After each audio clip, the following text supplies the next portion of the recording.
I'm a bit under the weather, so please bear with me as we try to get through this content leading up to the Detroit Lions against the Washington Commanders.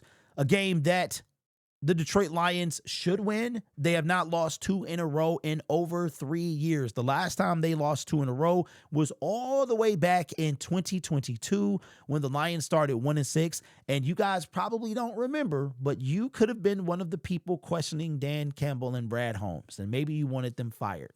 I didn't want them fired, but I was not sold. I did not know if this was the right combination at that time.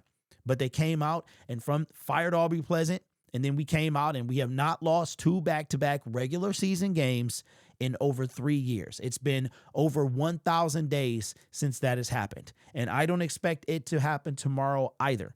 But let's get into it and let's look at the stats. According to the ESPN matchup predictor, the Detroit Lions it's funny because they actually have a lesser percentage chance to win this game than they did against the Minnesota Vikings, which were, in my opinion, a more healthy team. Like, I would have thought it would be the other way around, but the Detroit Lions 65.7 to the Washington Commanders 34.1, according to the ESPN analytics. The leaders, Jared Goff, 177 for 240, 17 touchdowns, and 3 interceptions for 1,915 yards.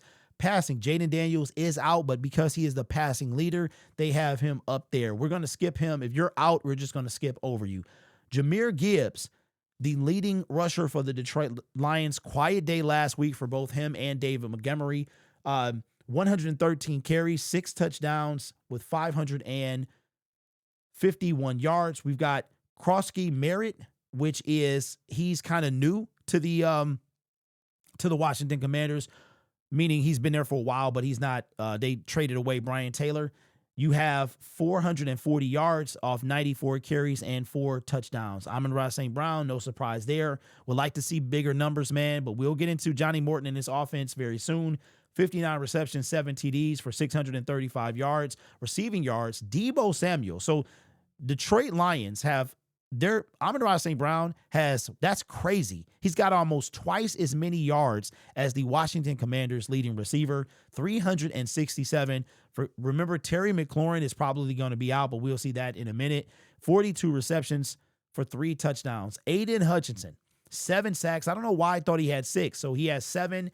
And D. Armstrong, which is on IR, their defensive end, 5.5. You can see now, man, they kind of looking like us last year with all these injuries. Jack Campbell, the leading tackler. I wonder how many weeks has Jack Campbell been the leading tackler? I think this spells the end of Alex Anzalone's time in Detroit. But look at old man Wagner. That's crazy, bro. 90 tackles. That is insane. Tickets as low as $59. Now, you guys know that I was planning to go. I actually canceled my flight yesterday. Not feeling well. It's definitely not feeling well enough to travel or sit outside. And then you have the fact that they're canceling 10% of the flights beginning tomorrow or beginning today. And I was supposed to leave tomorrow. So, but $59, the cheapest I saw at the time was 90 or 80. So that means they're even lower than that now. Remember the days, man, what if Ford Field was like that? That is insane. To stand is over $200 at Ford Field. Then you have the injury report. We got Penei Sewell and Taylor Decker. Both of those guys are leaning toward playing. We will get as a matter of fact, probably right now, since it's after 4, we'll have the injury reports. I'm actually checking my Twitter account right now to see if that information is there. But we also have, so Taylor Decker, then you have Craig Reynolds, you have, that's questionable, Jacob Sailors, and then Miles Frazier, whose 21-day window has started. You've got Jaden Daniels, who's out. The Washington Commanders are actually not going to put him on IR, which means that he has a chance to come back before 4 games. That's what that's telling me.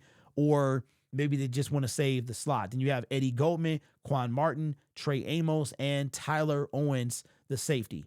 The last 5 games for the Detroit Lions, they are 3-2 coming off the loss to the Minnesota Vikings. And look at this, man. The Washington Commanders have dropped 4 games in a row beginning. They have not won in almost a month. They lost by 1 point versus Chicago. They got blew out versus Dallas. They got blown out versus Kansas City, and they got blown out versus the Seattle Seahawks. So you see a trend here.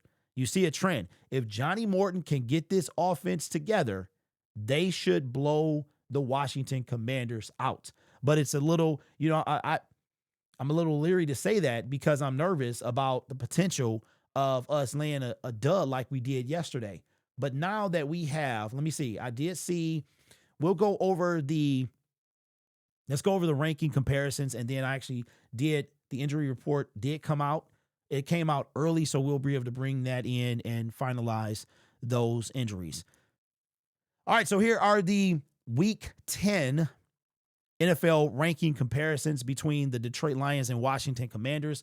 The Detroit Lions points per game, that's actually surprising. We were third, and now we're second, which is awesome because I thought we were no doubt. I had not checked this before now, so to know that we're there is not bad at all with 29.9 points per game. The Washington Commanders, we score a full touchdown more than them at 22.3. They rank 20th. Total offense, the Detroit Lions, here's where we did drop. So we went up in points, but then we dropped down in total offense, 350.8 yards. We have now dropped out of the top 10. I think we were 8th going into last week. The Washington Commanders are 16th with 329.4 yards.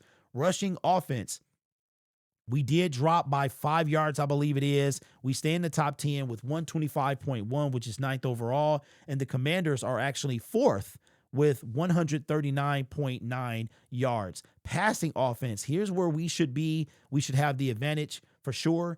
The Detroit Lions average 225.6 yards, which is 12th, to the Washington Commanders 189.6, which is 27th. Third down offense, we are 25th. This is abysmal. Johnny Morton, I am still Team Johnny. Right now, I'm not going to say I'm going to stay there, but I'm there now. He got to turn this around. And the only reason, let me cut to me. The only reason I'm going to give him a shot is because he turned it around before. But there, you'll see, after week 1, we were dreadful on offense. Then we came out and we put up 140 points in 3 or 4 games. We dropping points. I think it was 3 games. We dropping points everywhere. And those were bad teams. The Washington Commanders are a bad team. So we should put up a bunch of points on them. And then, but the real test is going to be next week against the Philadelphia Eagles. So my patience might run out with Johnny very, very quick. Because third down offense, bruh, with the offense we have, to be tied for 25th is pathetic to me. 39.6 for the Washington Commanders, which is 15th. Red zone efficiency, we are 6th. So we're kind of coming up here. 68.8 to the Washington Commanders, 77.3, which is 2nd. Giveaways, 6, which is tied for 5th. And they are 12th, which is tied for 22nd. Now, moving down to defense. So let's take the offense. And how many do we have them beat at? So we beat them in points per game. We beat them in total offense. They beat us in rushing offense. We beat them in passing offense. They beat us in third down. They beat us in red zone, and we beat them. So it's 4-3. It's 4-3 on offense. That's crazy, man. 4-3. All right, look at the defense. The Detroit Lions defense is 13th. It's tied for 13th with 22.3 points per game. Washington is ranked 22nd with 26.2. Total defense, 294.8, which is 8th to the Washington Commanders. Now, look at this. Look, statistically, we should beat this team. We should beat this team. 377.8, which is 28th. Rushing defense, 10 to 22. We allow 94.5. They allow 124.2. But then the Minnesota Vikings also allowed 130. They allowed 130 a game, and they kept our guys to under 75 or over 100, under 100, whatever it was. Forgive me, y'all. I'm sick, so I'm trying to get through this. Passing defense, 200.3, which is 12th, to 253.6, which is 29th. So again, we should be better than them. Third down defense, we are 13th with 37.1. They are 22nd, tied for 25th first with 31.6. Red zone efficiency, 63%, which is 21st, 66.7, which is 26 for them, and takeaways, 12, which is tied for 6, and 6, which is tied for 29th. So here, let me see, we were 4-3 in favor of the Detroit Lions on offense of the 7 categories. And here, okay, so we have them beat on points per game. We have them beat on total defense. We have them beat on rushing defense. We have them beat on passing defense. We have them beat on third down efficiency. We have them beat on red zone efficiency. And we have them beat on turnover. So if I'm looking at this correctly, we have them beat on a clean sweep all 7 categories on defense. The Detroit Lions should win this game. There's no doubt about it that they should win this game. The Washington Commanders are having an off year. They should win this game. So for me, it was never about arrogance for me. It was all about the numbers. Maybe it was arrogant for the team. I know somebody said that maybe they needed to be humbled, which is, it seems like every loss we need to be humbled, but maybe it's like that for them. For me, it's just a numbers thing, right? We should beat this team the same way we should beat Minnesota, but it depends on what team is going to show up. Speaking of what team is going to show up, look at this. We got the health injury report presented by Henry Ford Health. Kirby Joseph is out. Will miss his 3rd game in a row. Miles Frazier, Pat O'Connor, Jacob Sailors, and Josh Pascal are out, with Taylor Decker, Craig Reynolds, Malcolm Rodriguez questionable. We could see Malcolm tomorrow. Dan Skipper, Grant Stewart, and Daniel Thomas all questionable. So Jacob Sailors, which was our return guy last year, and Kirby Joseph. Wow, that's a big one. That is a big one. So now the 3rd game, and the last time we saw Kirby was the Kansas City Chiefs, right? That was the last game we saw him. Yeah, so I wonder whatever it is. Now, they didn't put Kirby Joseph on IR, but they could have.